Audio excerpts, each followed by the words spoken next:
Welcome everybody to Unsheathed Sword Reviews. I'm John. I'm Vic. And today we are going to talk about the Swordier SWMZ-1005 Type XIV Arming Sword.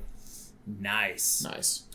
So it probably makes sense to start out mentioning why it is that we have this particular sword in front of us. So why don't you talk a little bit about that, Vic? Where did we get this? Yeah, so big shout out and huge thanks to Swordier, to specifically Alex from Swordier. Yep. We reached out a little bit ago asking if they might be interested in sending us some review samples for us to try out and test out. You know, you've probably seen a lot of Swordier swords making their rounds with other sword tubers. And as a Chinese maker that's getting into the European scene in terms of swords, they're definitely exciting because kind of like LK Chen with some of the Valor Arm swords and some other Chinese makers, affordable price points in the European sword market is somewhat of a rarity, especially if they're going to be quality examples. So we're going to let you know of the two examples that we got, this and a Type 16A, if they're quality examples. But absolutely. So while we do want to say a huge thanks to Swordier for sending us these review samples, know that we didn't spend our own money on it, but we are going to judge them and assess them as if we did. However, in the time since we have gotten these review samples between now, a little bit of sword drama has been brewing on the internets, and I'm sure most of you are aware. So, John, do you just want to give like a quick synopsis, I guess, of like what's going on with that or what the supposed issue is? Sure. And so this is like pretty much we're going to stay in our lane on this one because we're not involved in the situation. We've never handled either of the swords in question, so we have no information that we can give to you that isn't available from a more credible and closer to the issue source. Essentially, the bottom line of the issue is that there was alleged to have been some intellectual property thefts from Matt Easton and Cavett Armory by Swordier. And so there's a lot of videos about this that you can watch.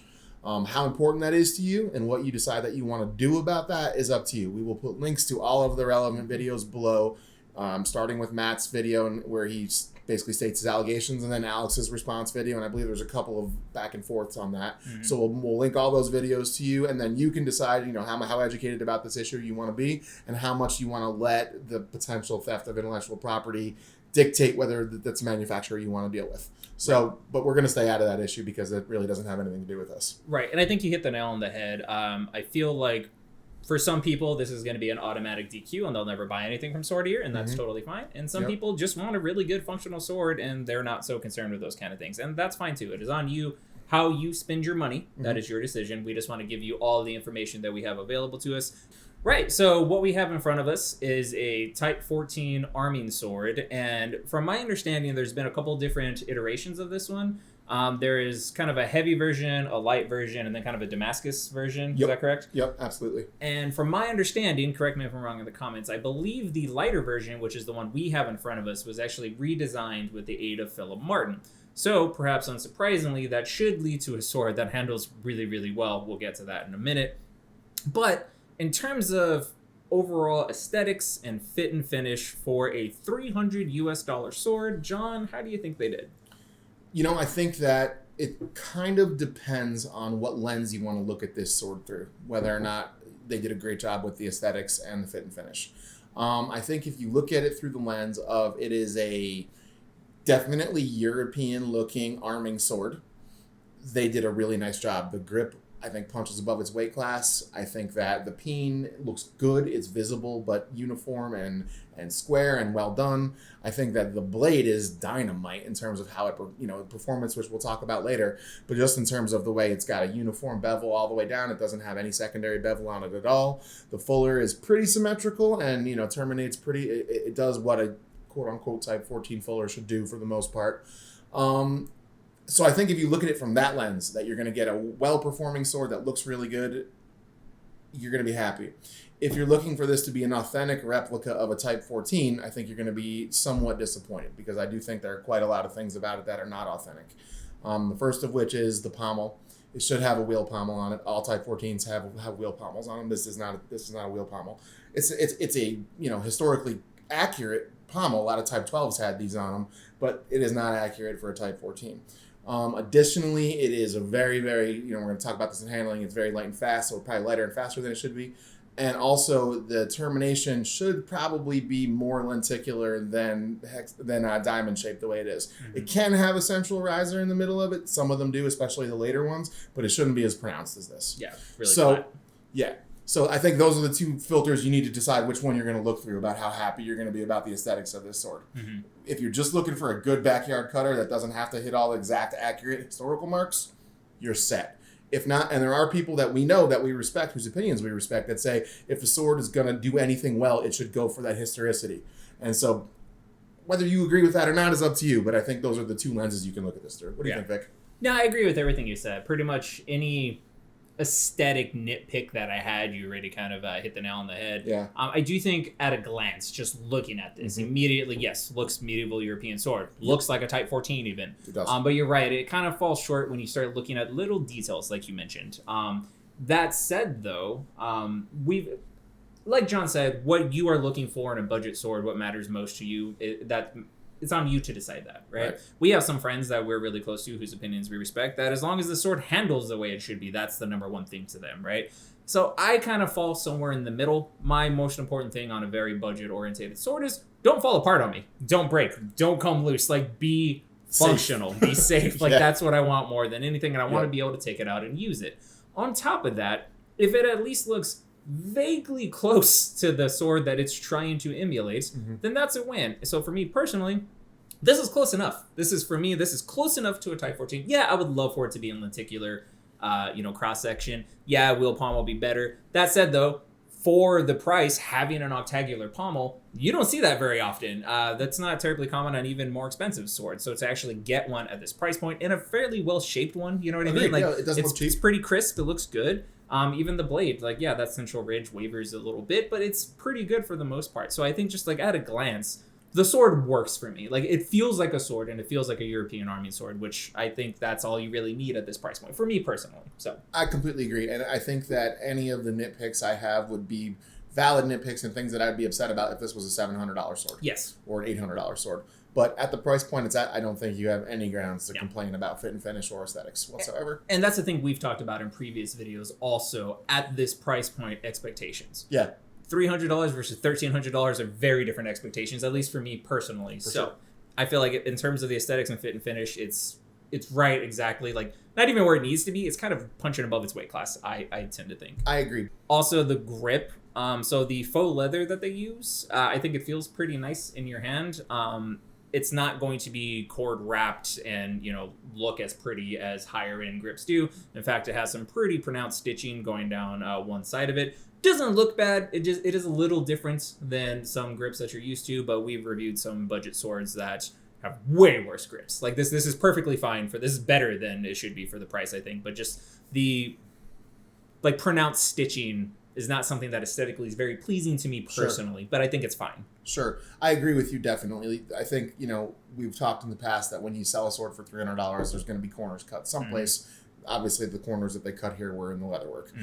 It's not badly done at all. It's just that, it's like Victor said, it's not actual leather, and the stitching's a bit coarser because that's what you would expect at this price point. So that's not a complaint for me. No, it feels like a sub $500 sword, and that's perfectly fine. Yeah, exactly. But again, as we've talked about with other swords, I feel like if you were to get this re-gripped, oh yeah, it would. Do you know what I mean? Yeah. It would that would take it right up to the next level, I think. That said, though, that same faux leather and very pronounced stitching continues on with this scabbard.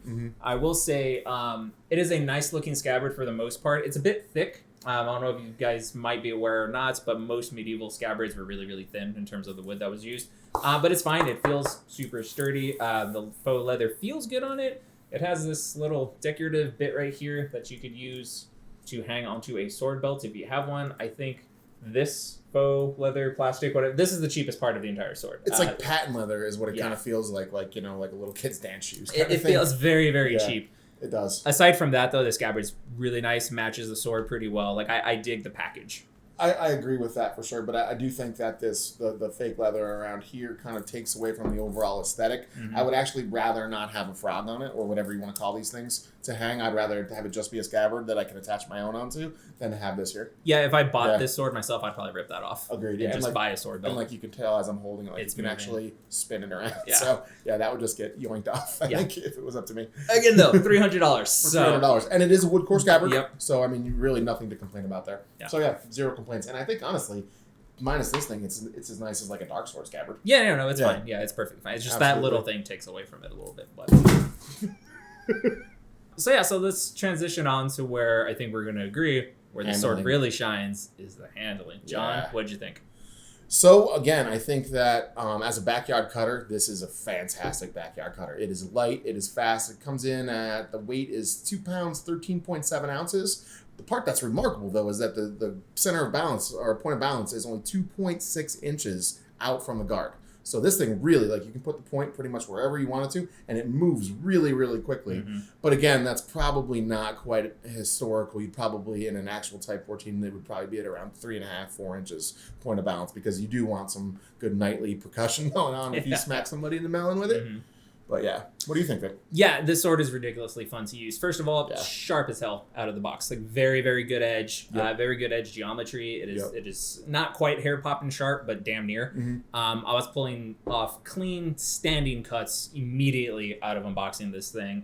As John said, it is really, really agile. Probably more so than I think a Type 14 might be. Maybe there are some super crazy agile examples out there. Not exactly sure. But most of the Type 14s that we've handled, even like the higher end ones, do have a little bit more authority, right? These are knightly swords, right? So they're going to have a little bit of heft to them. That said, though, strictly as a backyard cutter, this is as fun as any arming sword I have.